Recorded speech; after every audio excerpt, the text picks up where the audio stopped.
Salve galera, beleza? Começando mais um vídeo aqui do canal, essa é minha cara e mais uma análise de disco, cara. Eu demorei um pouquinho para poder definir se eu ia fazer ou não a análise desse álbum, tanto é que já faz mais de um mês que ele foi lançado e só agora que eu resolvi de fato fazer. É o álbum novo do Mastodon, vocês estão vendo aí no título aí desse vídeo, né? Hushed and Grim, isso mesmo, cara, esse é o novo álbum do Mastodon, álbum duplo, hein? Oitavo disco lançado pelos caras, né? Mais uma vez pela Relapse Records, né, selo da Warner, produzido por Dave Bottrill, o cara que tem no currículo um álbum do Silverchair, o Diorama, um álbum muito sofisticado, com nuances, coisas mais suaves ali, coisas de trilhas de espetáculo, sabe, de musicais e tudo mais, assim. Opa, deu uma falha aqui. Um disco com mais, assim, essas nuances mais delicadas e mais sofisticadas, e eu vejo um pouco disso nesse disco do Mastodon. É claro que não deixa de ser um disco pesado, um disco com a cara do Mastodon, mas a produção do David Bottrill dá uma cara um pouco realmente diferenciada. Realmente isso se pode ver se você for olhar num todo, ouvindo esse álbum do começo ao fim, cara. Eu percebi isso com certeza. Cara, esse é um disco que dividiu opiniões, viu? Pelo menos eu vi por ali algumas opiniões divididas, por ali, assim, né? Eu vi com opiniões de pessoas de canais que eu vejo e tal, a galera comentando, uns acharam bacana, outros nem tanto. A crítica geral vi que foi muito boa. A Pitchfork que desceu a lenha, mas a maioria deu uma nota muito boa para esse disco, deu notas boas para esse disco. E então, eu tenho uma opinião aqui, vou tentar dividir com vocês até o final. Tomar cuidado para o vídeo não ser muito longo, porque como eu falei, um disco duplo, 15 faixas, eu fiz a anotação de faixa por faixa, vou tentar não ser muito maçante, tá? A faixa de abertura, cara, eu acho que ela podia cara, ficar mais pra frente no álbum. Não ser essa a abertura podia ser a faixa 2. A faixa 1 é a Pain with an Anchor, que ela é um pouco arrastada. As melodias que o Mastodon sempre usa, né, nas suas músicas, é normal, beleza, aparece ali, mas acho que passou um pouco do ponto. As guitarras estão meio suaves, ali mais pro fundo na mix, sabe? Então acho que pra dar aquele começo de disco não foi uma boa. Seria melhor a faixa 2, a The Crux, que essa sim é mais direta ao ponto e tal, mais a cara do Mastodon realmente. E achei que, né, podia ter sido essa a música de abertura, The Crux, mas tudo bem. Aí vem a faixa 3, que é uma faixa que eu coloquei aqui, que ela é mais cadenciada, tal. Eu até assustei um groove, uma maneira de começar, de uma levada, que eu não estou acostumado a ver no Mastodon não. Mas depois ela vai oscilando, momentos mais pesados, mais leves e tudo. A faixa 3, que é exatamente a Sickle and Peace, que é o terceiro single desse disco, tá? Ela vai variando então nos vocais do Brent Taylor, né, baterista e vocalista, com o Troy Sanders, né, vocalista e baixista da banda. Então no final eu acabei até gostando da faixa, mas ela meio que eu fiquei um pouco confuso, achei um pouco estranha ela no começo. Aí, cara, vem a faixa 4, que essa é uma das minhas favoritas, assim como a 2, a The Crux, a faixa 4. É muito boa, cara, uma faixa que eu já achei bem de novo, mais a cara do Mastodon. Ah, mas isso aqui é sempre a mesma cara. Cara, é um gosto, né? Quando você ouve alguma coisa que você se identifica mais, a coisa que te fez gostar da banda, quando você ouve de novo, você fica satisfeito, que acontece aqui em More Than I Could Chew. Então a música também mais direta ao ponto, ela é um pouco... por mais que ela seja longa, é a mais longa do disco 1, mas ela tem realmente mais pegada, por mais que ela vá variando aí, esse disco tem muita coisa de prog, hein? Isso é uma das principais características desse disco. Muitas partes progressivas até com mais viajantes do que costuma ser, até nos discos anteriores da banda, tá? Isso também não aparece nessa faixa 4 aqui, More Than I Could Chew, mas ela é basicamente uma faixa que me agrada do estilo do Mastodon que eu curto, tá? Então vale a pena realmente. Aí vem duas baladas em sequência, que, cara, eu vou falar. Uma eu até, deixa eu ver, o que eu coloquei aqui? A primeira, cara, a 5, faixa 5, vou colocar aqui até, mostrar aqui, falar aqui até o nome, obviamente eu não decorei tudo, The Beast. Essa aqui, cara, eu acho que do que eu notei aqui, qual que é melhor? Essa aqui, a 5. Os três vocalistas que cantam nessa música, além do Troy Sanders e do Brent Taylor, também o Brent Hinds, o vocalista e guitarrista solo da banda. Ela é melódica, arrastada, como eu falei aqui. Acelera e fica um pouco mais assim, pesada, mas ela é basicamente uma balada mesmo, mais arrastada. A 6, aí assim a faixa 6 me agrada um pouco mais. A Skeleton of Splendor me agrada um pouco mais. Tem um solo de teclado, me lembra até Emerson Lake and Power, achei muito louco isso. Depois vem um solo loucão do Brent Hinds. Aliás, uma coisa que eu destaquei aqui nesse disco, o Brent Hinds coloca uns solos dele às vezes assim, bem jogado, não tosco, mas jogado assim. Às vezes os arranjos são bem sofisticados, ele joga o solo dele lá, bem estilo dele. Ele é um cara bem descontraído não, um cara bem assim, meio ripão, sabe? Meio desencanadão, assim, então ele transparece isso pros solos dele. Então isso aparece em várias faixas. Outras vezes os solos são mais intrincados mesmo, mas normalmente, cara, eu vejo ele colocando mais de forma espontânea. E isso acontece exatamente nessa faixa 6, que no geral uma faixa achei meio chata, cara. Ele acaba salvando esse dia, essa faixa, como outras que acontecem que aparecem no disco, viu? É bom que se diga. Aí vem a música 7, a faixa 7 desse primeiro disco, que é a Tear Drinker.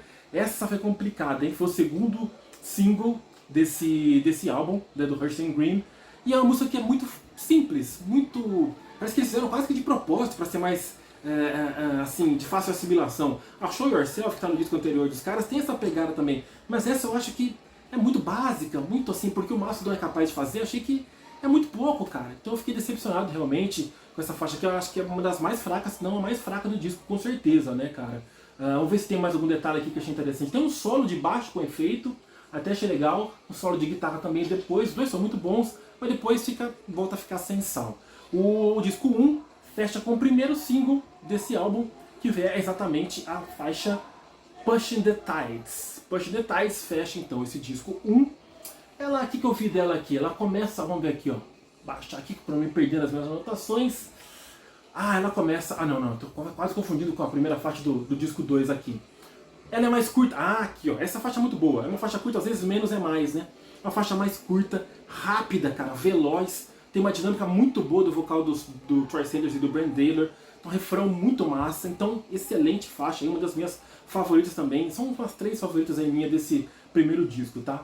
Uma das músicas faixas mais inspiradas. Aí vem o disco 2, cara. Vamos lá pra coisa não ficar muito longa. Começa com o riff, primeira faixa do segundo disco já começa com o riff. Eu achei que fosse Metallica ou Megadeth, cara. Mas riffão mesmo, foda. Tipo, você lembra de, sei lá, de Master of Puppets, ou sei lá o que. Mas foda mesmo, achei muito legal. Aí ela vem com a cara do Mastodon depois. Vai se moldando ao estilão Mastodon de ser. É a Peace and Tranquility. E disso lá não tem nada, não. Pelo menos nesse primeiro momento. Então ela vai variando, vai mudando aí a cadência e tudo, mas eu gostei. Achei bem bacana. Lógico que eu queria, de repente, um trechão até o fim, mas não é isso que você vai esperar do Mastodon o tempo inteiro, né? Então temos que ser inteligente aí, perceber isso aí, que é só aquela passagem inicial, depois a coisa vai alterando. Gostei bastante dessa faixa. Aí vem 2 faixas bem prog, bem viajandonas, cara, com os efeitos. Uma delas até tem uma instrumentação meio inspirada no Oriente Médio, sabe? Então achei bem ousadas essas 2 faixas, mas assim, sacais, acabaram se tornando sacais. São as faixas aí, vou colocar aqui, ó, a Dagger e a Had It All. Faixas realmente que destoam do nível do disco, cara. Não que o disco tivesse um nível muito alto, como eu falei, tem altos e baixos. Mas essas 2 aqui você fica meio, puta cara, mas e aí? Né? Não entendi qual que é dessas faixas aqui. Disco longo tem isso, cara, disco duplo. Tem umas horas que você quer fazer coisas muito diferentes, o artista, imagino. Ele vai ficar na mesma toada o disco todo, mas tem esse risco. E realmente essas músicas ficam meio meio paradas demais ali, não acontecem, satisfatoriamente não acontecem. Aí vem Savage Lands, que aí eu me deleito, cara. Faixa sensacional, refrão fudido, cara, sensacional realmente. Que mais que eu coloquei aqui de volta? Mastodon puro e simples, cara. De volta não, coloquei aqui pra comentar. Nossa, porque eu falei de volta. Então é Mastodon puro e simples nessa faixa aqui, achei realmente perfeito. Dá uma desacelerada no final para entrar o solo, mas encerra de forma maravilhosa. Uma coisa que eu destaquei aqui, cara, deixa eu ver aqui, era na faixa 4 do primeiro disco, se não me engano.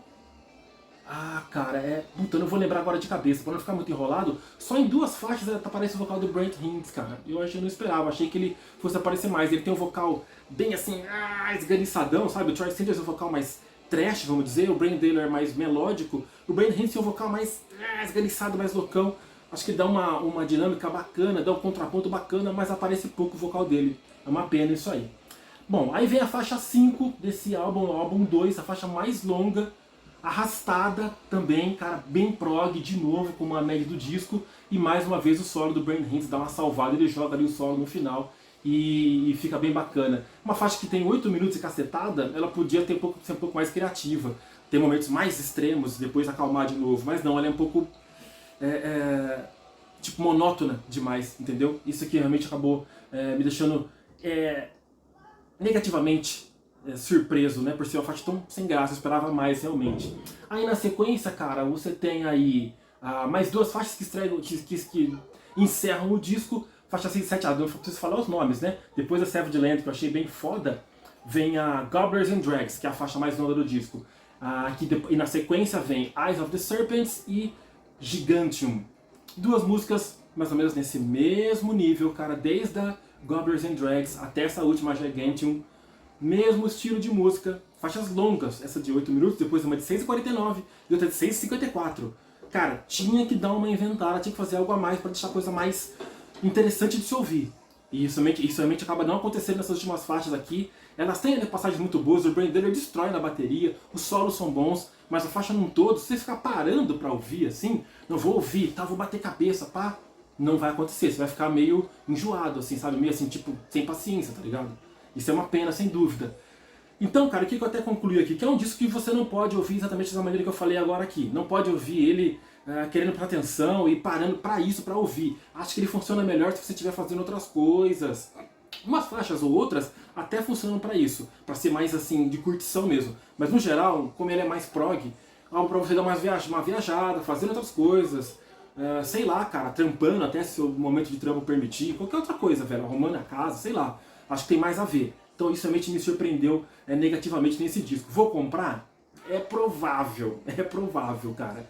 Mas vamos ver aí, vamos esperar mais um pouco. Então assim, por mais que eu esperava que o Mastodon seguisse esse caminho mais acessível, como já estava aparentando no disco anterior, dessa vez eles foram com esse lance mais de prog, como eu falei, né? Deram uma misturada aí ficou nesse meio do caminho que chega nisso que eu estava falando agora, que fica às vezes meio enjoativo, meio sem graça. Não vou dar uma nota porque seria pretensão demais, mas é um disco que eu acho que eu preciso ouvir mais para poder de repente curtir e de novo, vou ser repetitivo e tentar saber o momento de ouvir ele realmente mais desencanado para ele ir fluindo de boa, prestar atenção nos solos do Brain Hands e tudo, para ver se eu encaro ele melhor, curto melhor, tá? Porque disco que para você colocar, ouvir e falar, caralho, mano, que da hora, não é esse, são outros, vai lá nos antigões, vai nos primeiros, vai no Leviathan, vai no Blood Mountain, que você vai ter mais essa sensação, provavelmente. Beleza? Então é isso, galera, que eu tinha pra falar sobre Rush and Green, novo álbum do Mastodon. Espero que vocês deem sua opinião aí, se vocês gostarem da banda. Se vocês não gostarem, não conhecem, vão atrás aí, porque seria interessante conhecer. De repente vocês voltam e vão pro discos anteriores que eu citei aqui, que são melhores com certeza, beleza? É isso aí, galera, depois eu volto com mais um vídeo, é nóis!